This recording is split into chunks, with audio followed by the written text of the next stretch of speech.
Все пляжа.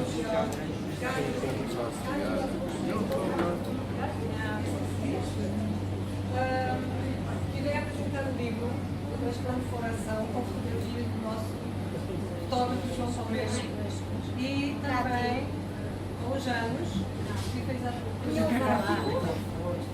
não consegue, temos que repetir tudo outra vez. Vocês não ouviram? Estarem todos cá. Isso foi muito bom para nós. E também para recebermos aqui o Dr. Walter Cavalcante, que vem apresentar o livro O Transplante do Coração, Caminho para a Vida.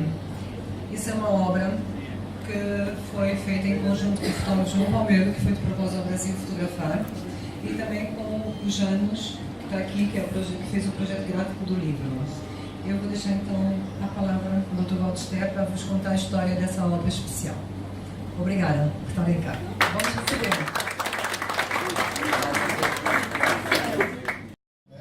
Contando a história das cardiopatias congênitas. Por meio dele a gente conheceu o Janos.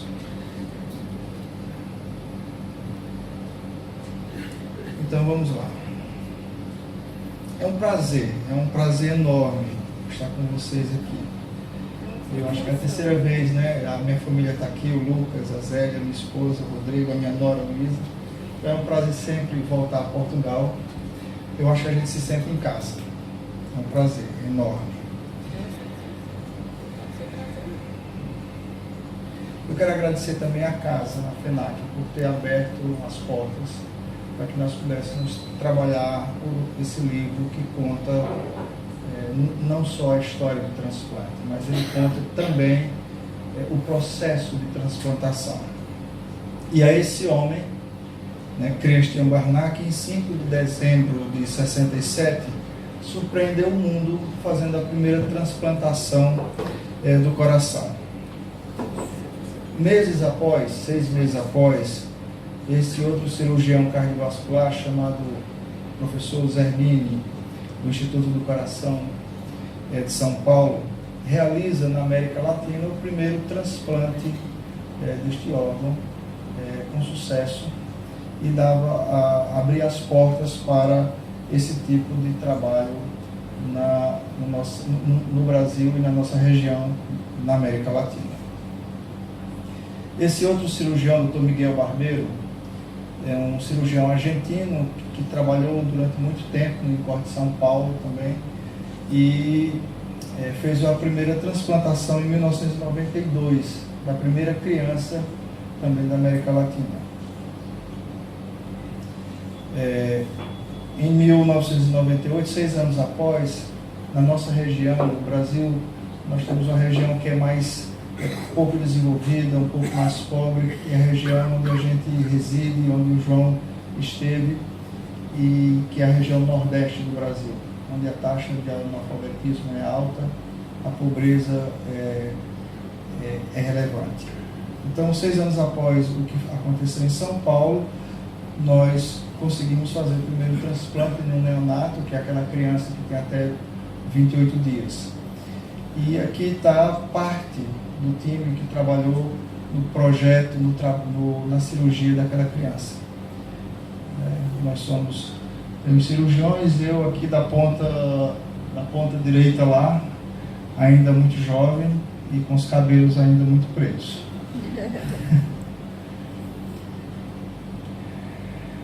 A insuficiência cardíaca, que é aquela doença que acomete o coração, que tem ou por um déficit anatômico ou funcional, que afeta 23 milhões de pessoas no mundo. Lá no Brasil, 6,5 milhões dos nossos, da nossa população é acometida dessa doença. Aqueles em classe funcional avançada, e a gente classifica do ponto de vista médico em 1, 2, 3, 4, quer dizer, quando a gente tem uma classe funcional elevada, exige hospitalizações em pelo menos 30% desses casos. E para esses que requerem a hospitalização repetidas, porque eles vão e voltam, a despeito de medicamentos otimizados, o transplante passa a ser a intervenção mais eficaz. E isso quando o objetivo do transplante, que é prolongar a vida com qualidade.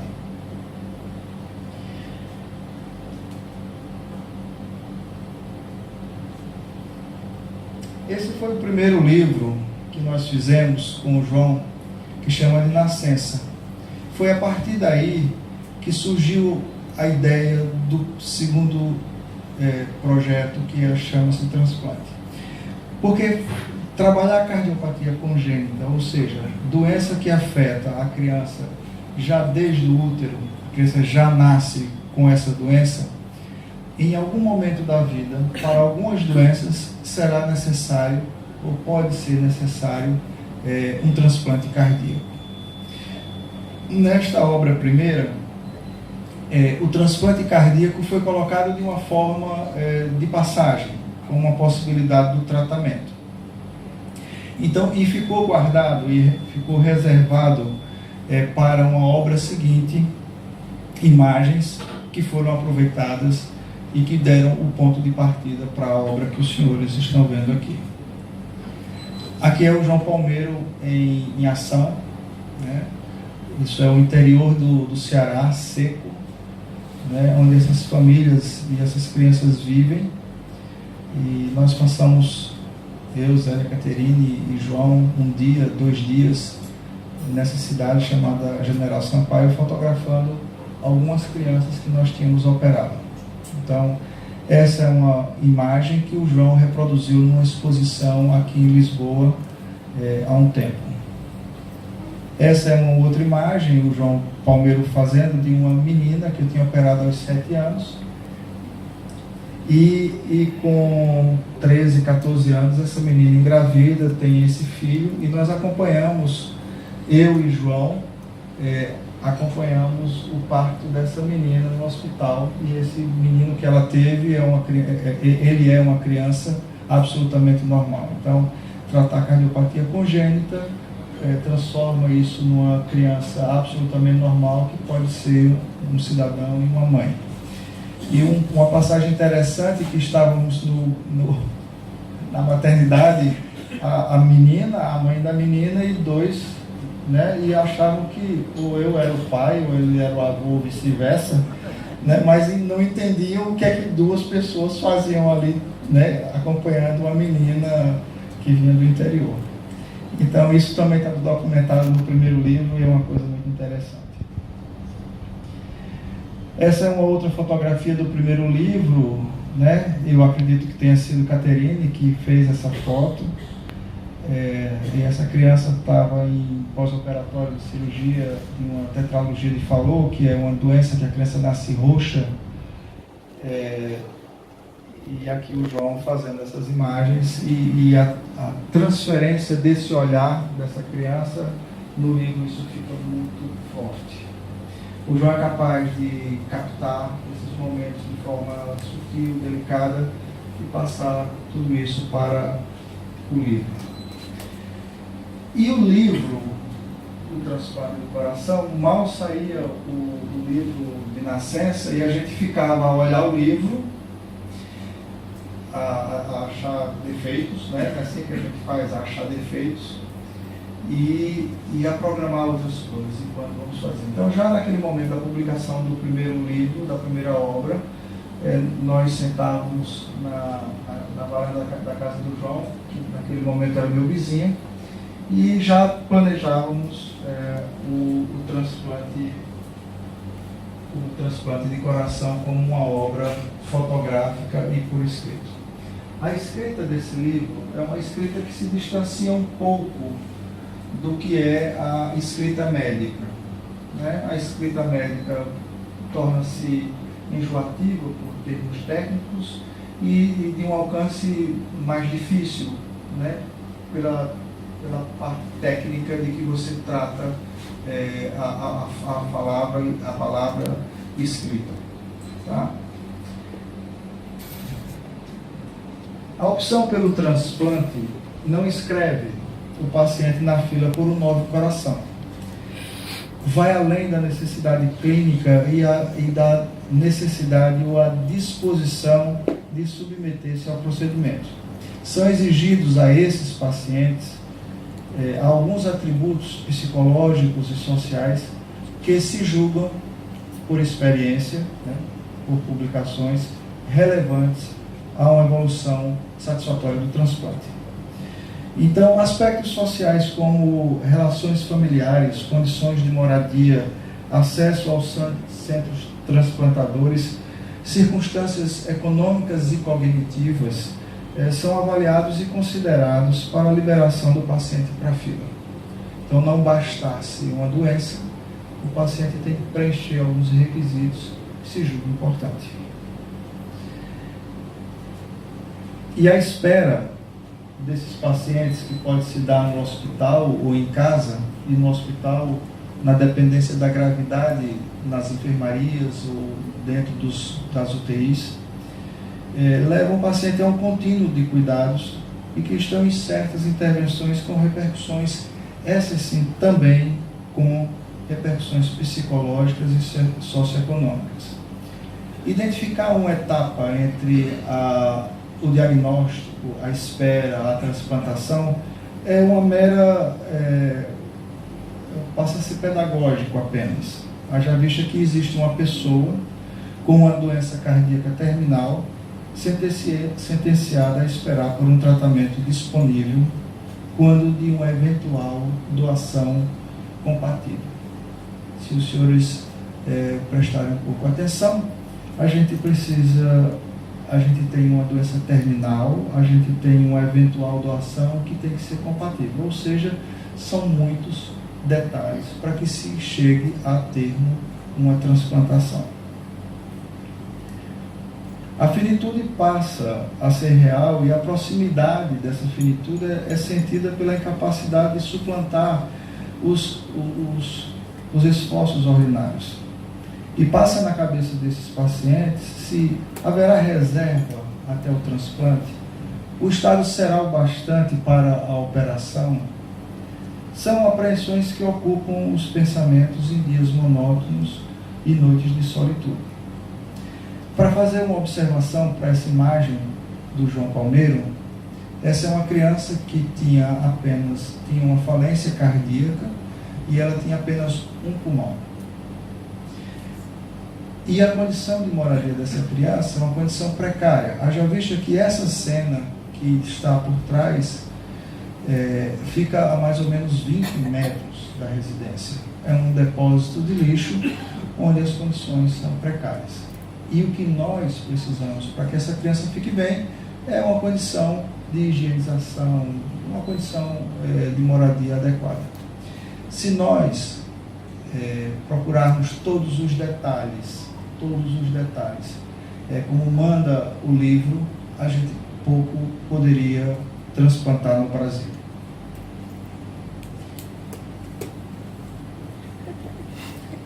Em meio a todas essas expectativas, somam-se os conflitos sobre o que fora proposto, que é a última alternativa, alguém morrer para ter a oportunidade de recuperação da vida.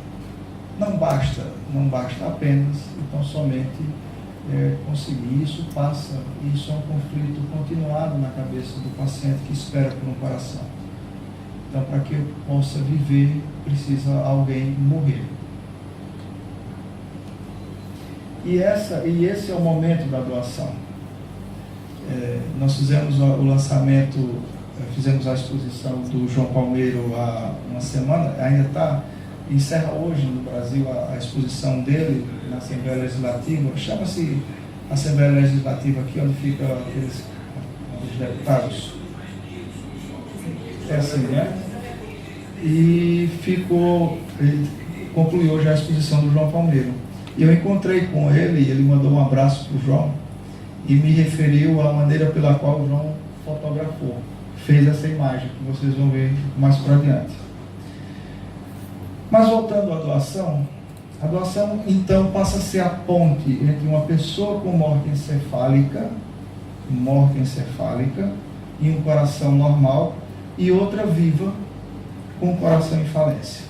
E para que os senhores entendam, a gente tem aí pouco tempo entre a perda completa, né, a falência também cardíaca do paciente com morte encefálica, para aproveitamento do outro coração.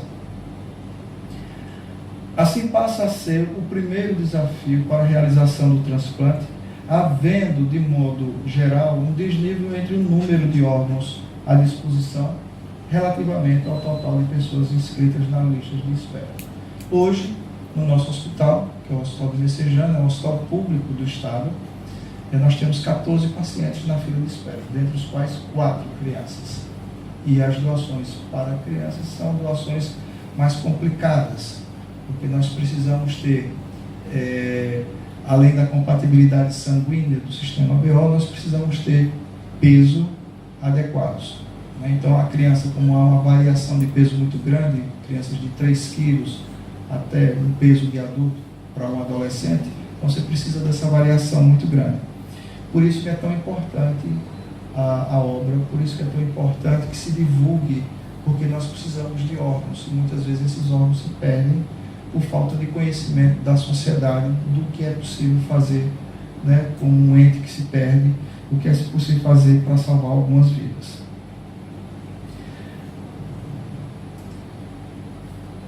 Aqui é um momento registrado por João Palmeiro, e esse registro foi feito acompanhado pelo Rodrigo, que é meu filho, isso para o primeiro livro, né? E isso causou um transtorno enorme. Lembra, João? O João foi barrado no hospital, porque ele é muito discreto, né? Ele é muito pequeno. Barrado quer dizer impedido de fotografar. Ele é muito discreto, então ele não chama a atenção de ninguém. Então ele chegou lá com esse tamanho todo, com a bolsa, e liga a diretora da central de transplantes. Vou deixar isso? Não pode. Como é que você libera o fotógrafo para fazer isso? Não me esqueça isso, deixe esse homem fotografar. Ele já esteve na guerra, não sei da onde. Eu inventei uma história. Eu já inventei aí uma história, e eu prometo a você, que nenhuma fotografia vai sair para publicação sem a sua autorização. Porque realmente essas imagens são fortes. Aqui é uma doação de fígado, rim e coração. Os senhores veem para cima o Dr. Fernando retirando um órgão e aqui para baixo retirando o fígado. E é realmente forte, e isso depois teve que ter autorização da Secretaria de Saúde do Estado para a liberação dessas imagens, porque, e como a gente não vê a imagem da pessoa, isso pode ser feito. Mas foi um momento tenso, né? Porque a gente estava precisando documentar e a gente precisava desse órgão chegar lá. Então foi um momento, não diria interessante, mas tenso. Então a transplantação do coração, como processo de tratamento, tem início na sua indicação. Então a gente muitas vezes relata a transplantação, fez um transplante do coração, e a gente só observa aquele momento do ato de tirar um órgão e colocar o outro. Ela vai desde a sua indicação e se perpetua ao longo da sobrevivência do paciente. Então, nós não consideramos um paciente curado, mas a gente recompõe um estado de bem-estar clínico compatível com as demandas do cotidiano.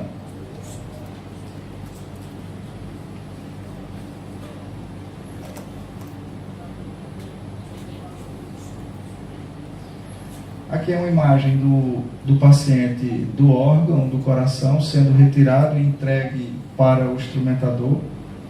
Aqui é outra imagem, que eu acho essa imagem muito feliz do João, que é captado no momento onde o paciente que está aqui, lá deitado, com o cirurgião, eu, o Juan, que é o chefe do transplante de adulto, o Francisco, que é o nosso instrumentador, e os dois corações, o coração doente e o coração sadio. E o paciente lá não tem coração. É igual os políticos do Brasil, não tem coração. Apenas que eles não morrem, né? Esse aqui, se a gente não colocar outro, morre. E esse é o momento. E por que é que a gente consegue, mesmo sem coração, a gente deixar um paciente vivo?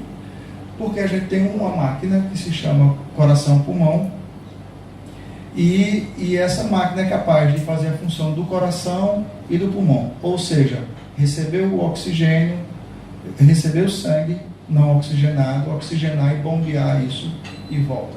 E essa máquina, que a gente chama de circulação extracorpórea, ela é capaz de manter a vitalidade dos outros órgãos durante o período que você faz todas as suturas e volta com o coração a bater. Esse é parte do grupo do hospital. O hospital se chama Hospital do Messejana Dr. Carlos Alberto Studuti Gomes. Aqui nós temos os outros autores, o Dr. Juan Merria, que é o chefe cirúrgico da parte de adulto, eu que sou responsável pela parte da cirurgia pediátrica, o Dr. João Davi, que é o coordenador da parte clínica, a doutora Clébia, que é a coordenadora clínica da parte de transplante pediátrico. Mas aqui estão, é um universo de psicólogos, fisioterapeutas, enfermeiros, né, e outros tantos, que sem essas pessoas, sem o trabalho de todas essas pessoas, se torna impossível você fazer 2 cirurgias simultâneas em ambientes absolutamente distantes, muitas vezes até precisando de avião para o transporte, e que depois esse paciente fica sob os cuidados da equipe indefinidamente. A maioria desses pacientes, quando transplantados, eles passam por um período de hospitalização agudo, um processo agudo de recuperação, mas que depois eles têm uma vida próxima do normal. Essa é uma criança que nasceu com uma cardiopatia complexa, essa criança da frente. A de trás é a irmã gêmea dela, e foi tirado meses após o transplante de coração dessa criança, para ver o grau de vitalidade que essas crianças têm, ou que esses pacientes têm depois do transplante. E esse é um outro caso de um paciente que foi cuidado por uma enfermeira, que é a atual sua esposa. Eles casaram-se após o transplante, ela esperou realmente ele ficar capaz de ter amor na sua plenitude, tanto é que nasceu um filho desse garotinho. E outras crianças que o João Palmeiro teve a felicidade de visitar. Eu acho que ele guarda na memória dele recordações lindas, né? Porque ele interage com essas famílias.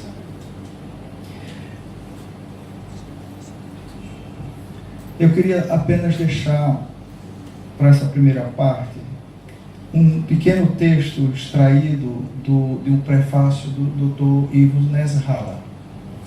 O Dr. Ivo Nesralla foi o segundo cirurgião brasileiro a voltar a fazer transplante, porque antes de fazer esse transplante, o controle da rejeição era muito precário com as medicações daquela época, e parou-se um pouco porque a mortalidade é muito alta. E o Dr. Ivo, ele retomou isso em 1984, e ele ainda é vivo, e ele escreveu um prefácio, um dos prefácios do livro, e ele diz o seguinte: não existe, porém, transplante sem doador. Essa senhora doou o coração do filho para esse paciente. Esse é outro ponto importante, antes de concluir com a fala do Dr. Ivo, que a legislação brasileira proíbe que o doador, o receptor, quem recebe o coração, conheça o doador. E esse era um momento muito tenso, não é, João? Para que nós trabalhássemos, porque a gente até achou, o João achou, né, que não tem que achar nada, que o fotógrafo é ele, mas eu passava para ele a preocupação de que nós não poderíamos colocar a imagem explícita do jeito que está aqui.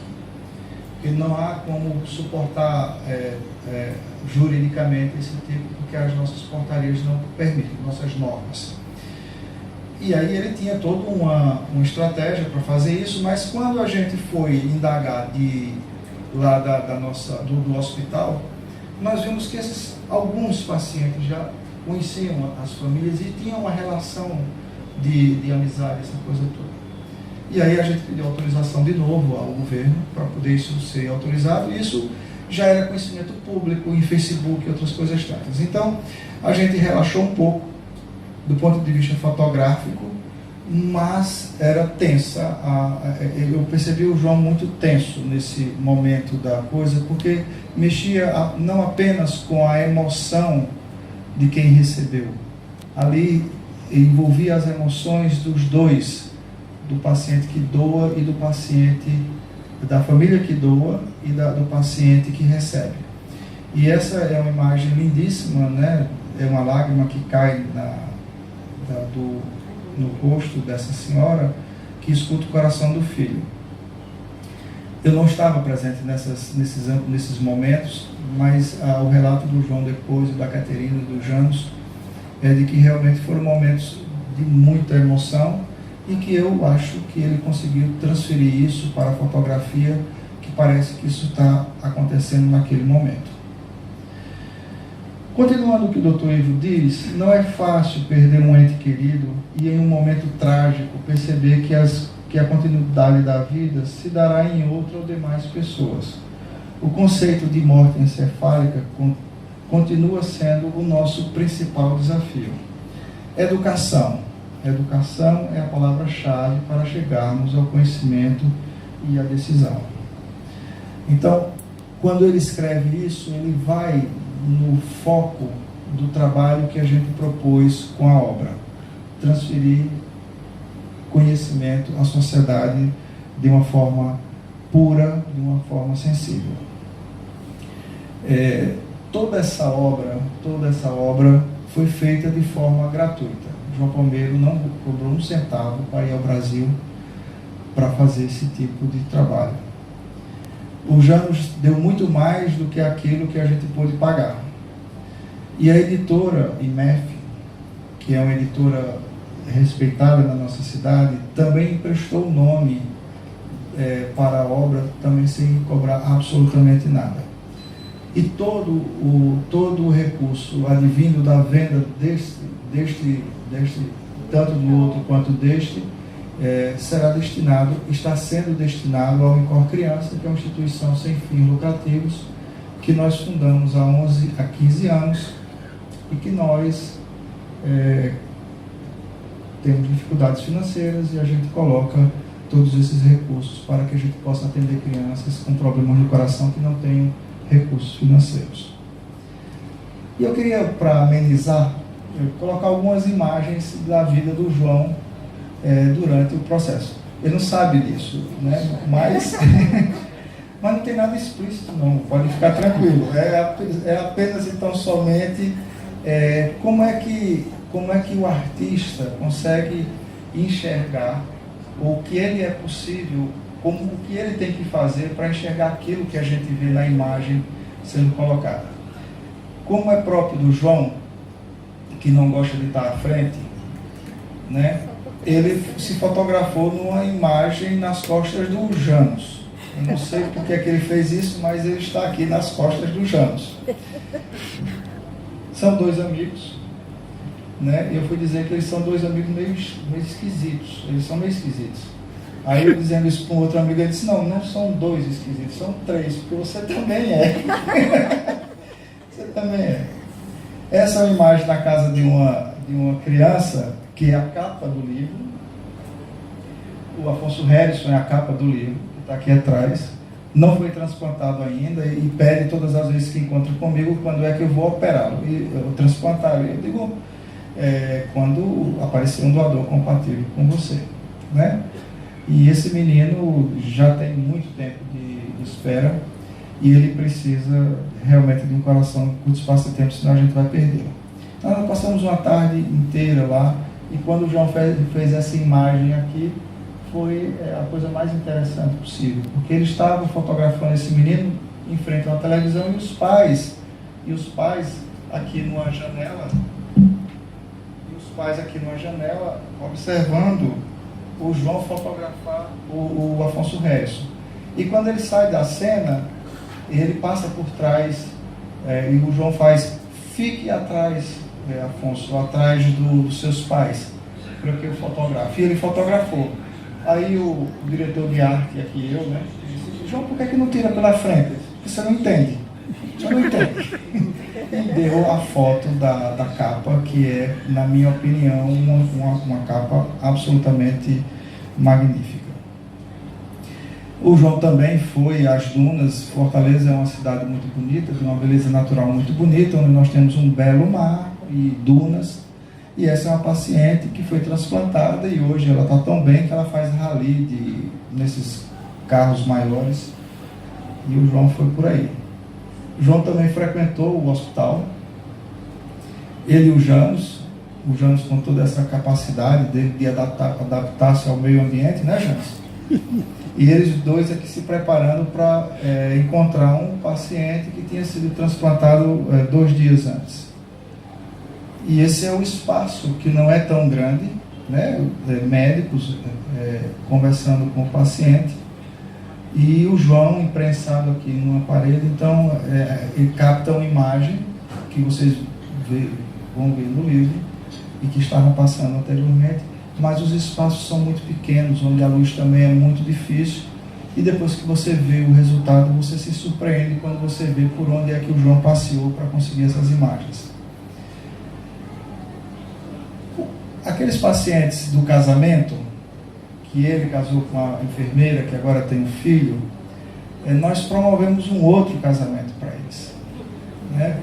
Então, Caterine já estava nesse momento nos ajudando nessa obra, e ela alugou o vestido de noiva, alugou o vestido, a roupa do noivo, e também vestiu o filho, e eles resolveram fotografá-los no centro da cidade.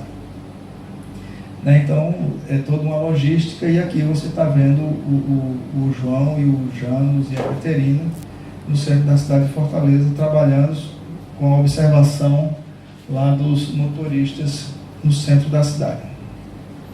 Essa é a imagem que eu falei daquele paciente que recebe o coração do filho daquela senhora, e que ele disse que, olha, dá um abraço no João, ele fez essa foto aqui deitado no chão.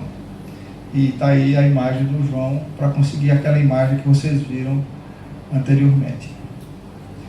E depois de tudo isso, chegava no final da tarde, e o João sentava-se com o Janos para editar todas as fotos, fazer o tratamento das fotos, e isso em um mês.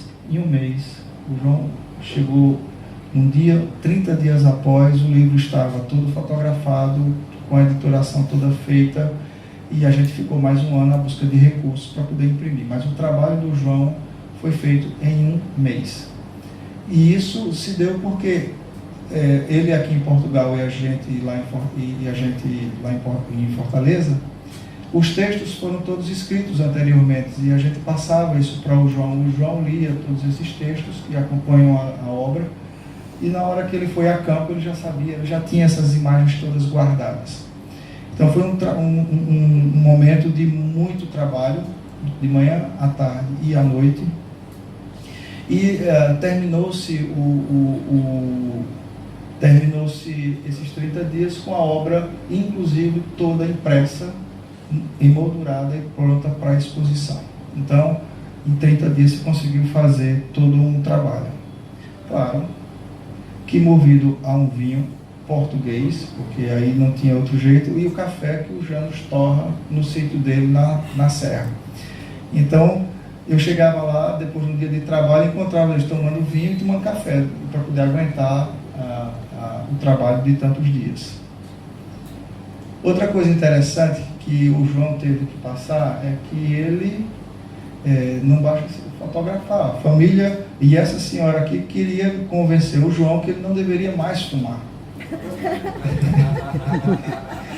Então ele disse, olha, aqui o senhor veio e fotografou, isso aqui faz mal ao coração, não sei o que. O João disse, olha, Modéstia, eu ainda tive que passar por isso aqui. E outras coisas tantas. Então, eu não sei se adiantou alguma coisa, eu encontrei o João fumando um troço esquisito, que agora não sai fumaça, não sai nada, e ele fica só chupando um negócio que não sai nada. Diz ele que é melhor do que o outro, eu não sei.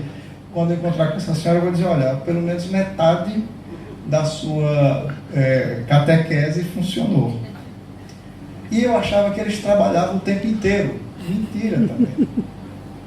Eles se divertiam nas casas dos pacientes. Né? O Janos fazia o refletor de saia e eles se divertiam aqui ao longo desse tempo.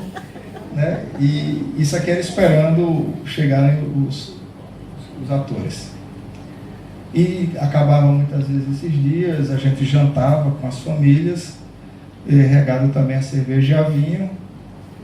Aqui é uma outra imagem, num ambiente lá de um restaurante de um amigo, e estava a minha esposa, a minha nora, o meu filho, o outro viajando, o Lucas, que está aqui hoje, e o João e a Caterine. São momentos que a gente vai guardar para o resto das nossas vidas, porque além do trabalho e da obra, isso ficou uma amizade eterna.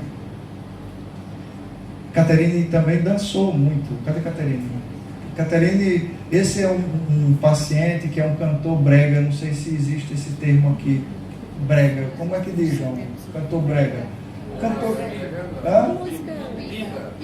Pimba. Lá é outra coisa. Pimba é outra coisa lá, e a gente não deve nem repetir, né?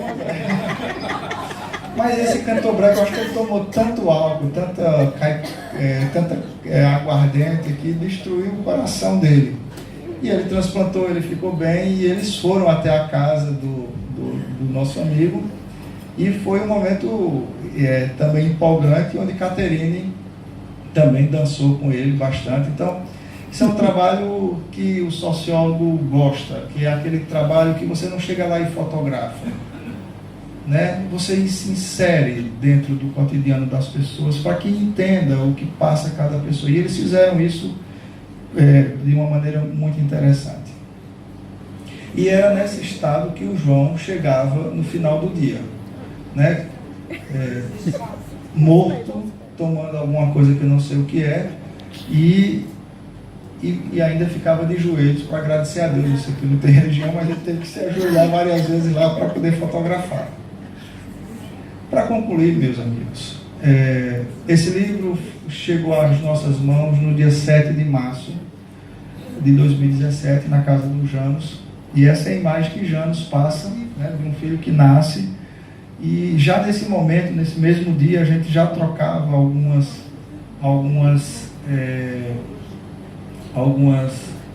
ideias com o João de lançarmos o livro aqui em Portugal. Então, nessa mesma hora que estava chegando o livro, nós já estávamos planejando isso aqui, porque eu acho que é de muita importância que um filho como o João, que é ilustre, que todo mundo conhece o trabalho, que ele traga para o país dele uma obra que ele fez lá no Brasil e que tem uma importância muito grande para os nossos pacientes. Esse livro foi lançado no dia 9 de abril de 2018, na Assembleia Legislativa, da Casa, que a gente chama do Povo, embora quem lá trabalha não pense tanto em nós, mas foi lá que foi lançado. Esse é o deputado, um amigo médico, que fez uma solenidade muito bonita, e foi lançado o livro agora em abril de 2018.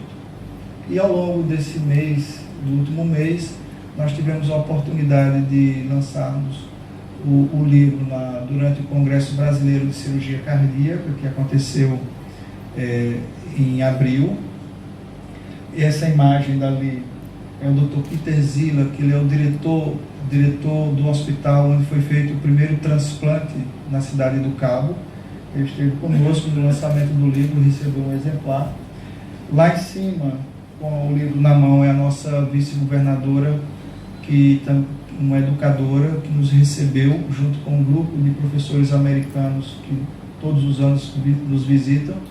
E aqui na Colômbia, durante um congresso de assistência circulatória de coração artificial, onde o Dr. Juan entrega a obra para o professor. A exposição que se encerra hoje, né, leva o nome do João Palmeiro. Também foi realizada na Assembleia Legislativa, e todos esses eventos com uma repercussão muito grande na mídia. E não adianta a gente fazer uma obra dessa se a gente não passa para o conhecimento de todos, né? Se o foco é a educação.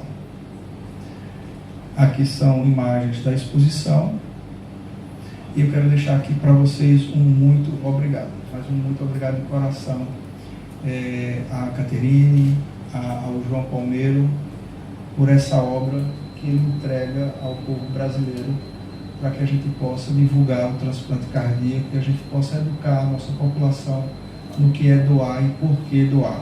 Muito obrigado.